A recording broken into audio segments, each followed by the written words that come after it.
Thank you for listening to my needs assessment presentation on child sex trafficking. My name is Rachel Long. In today's presentation, our agenda will include an overview of what is sex trafficking as well as the purpose of this needs assessment. Additional agenda items included are my evaluation process, findings and results, overall themes, recommendations, as well as my reflection on this process as a learner. To understand this needs assessment, you must first have a basic understanding of what is child sex trafficking, as well as how critical this topic is to us as family members, professionals, parents, caretakers, loved ones, advocates, as well as community members. You may ask yourself, does this really happen here in my city or in my town, and is it as prevalent as what people claim? The answer to that is a resounding yes. A juvenile sex trafficking victim is a minor who has been solicited, recruited, or obtained for the purpose of performing commercial sex acts. This is defined as any sexual act that is done in exchange for monetary or non-monetary gain paid directly to the minor or another person. What this means is a child performs a sexual act and in return is either compensated financially or is allowed to live there, be paid clothing, supplies, makeup, cell phones, shoes, etc. According to the Polaris Project, there has been over 34,000 sexual trafficking cases reported since 2007, and that 1 out of every 7 juvenile runaways becomes a victim of sex trafficking. You may ask yourself, what does that mean to you where you live? Well, I am an Arizona resident, and so that means that 1 child sex trafficking victim is identified in Arizona nearly every day.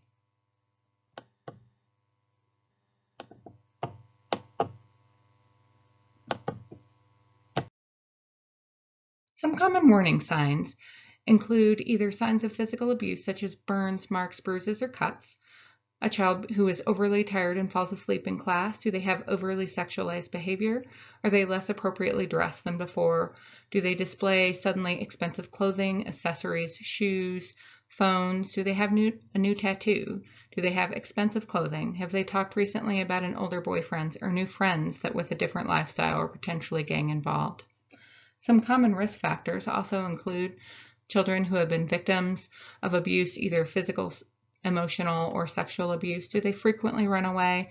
Do they have poor academic performance, or have they struggled in school, possibly have a learning disability? Do they have involvement in juvenile justice or are dependent or a ward of the court and involved in child welfare? The purpose of this evaluation is to have a more in-depth knowledge of treatment modalities and avenues across residential and outpatient settings within Arizona.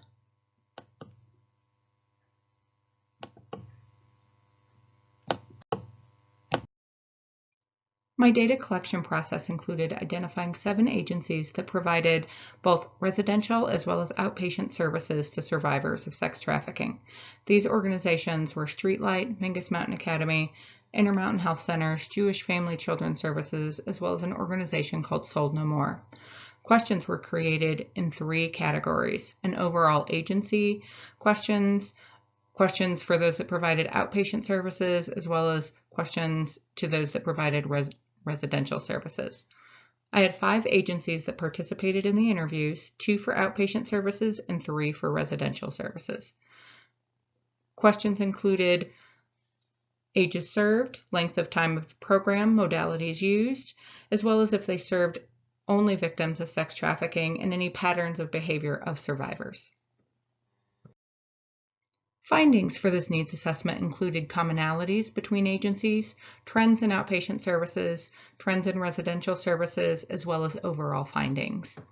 Agency findings and commonalities included an increased understanding is needed for system partners and parents that behavior demonstrated by survivors is typically very risky. This could include substance use, anxiety, anger, aggression, depression, frequent AWOLs due to trauma and shame.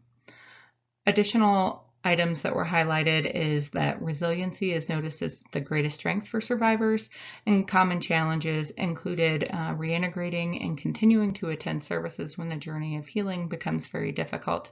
Clinicians noted that attending consistently was problematic. Trends for outpatient services included that 100% of outpatient agencies interviewed provided services 1 to 2 times weekly.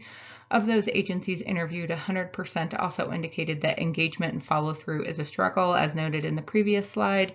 Frequent modalities also included EMDR, mindfulness, trauma-focused CBT, as well as DBT. Some trends noted for agencies that provide residential care. 3 of those residential programs have been in existence over 10 years, 2 out of the 3 of those for over 20 years. Only 1 of those agencies provide services to sex trafficking victims only.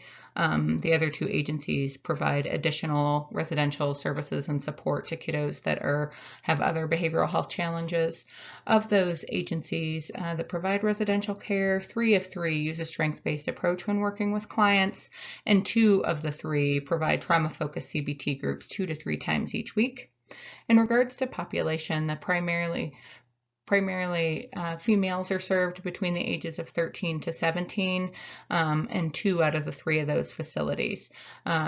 Only 1 has openings that are available to males as well, and that agency also provides additional behavioral health services. For those that obtain treatment, treatment is typically longer than 6 months in duration. Some overall findings include that every agency highlighted the importance of education for professionals, parents, community members, as well as a critical need for awareness and advocacy across the community. Most frequent modalities also included EMDR, trauma-focused CBT, as well as DBT, as well as that there was a limited number of facilities that provide services only to sex trafficking survivors. So this is still noted as a need. From this needs assessment, I came up with 6 goals or action items that are necessary to impact change.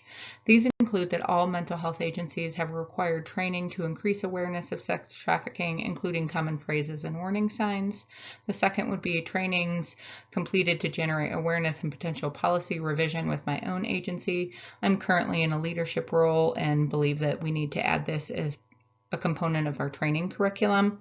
The third is that I continue to advocate on a larger level for awareness and education. The fourth is attend to These tour at include that Streetlight. all I was mental health invited and think agencies that have this would required do training to to increase my awareness knowledge. of child sex trafficking. Additionally, I'd like to hang posters in areas where employees will see them completed to generate awareness and potential share the policy findings revision of this needs within my assessment own in one agency. page I am in a document to leadership agencies role that and think that this participated, is a necessary as well component as that needs to be added to our provide training them a curriculum. thank you note for their time and efforts. I plan to advocate.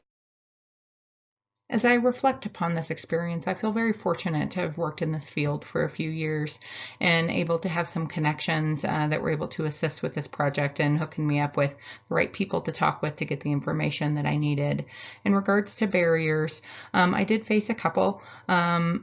I only gathered statewide data. It really would have been beneficial to gather national data. The other piece is that when researching information online, some of the resources that I found were outdated and inaccurate.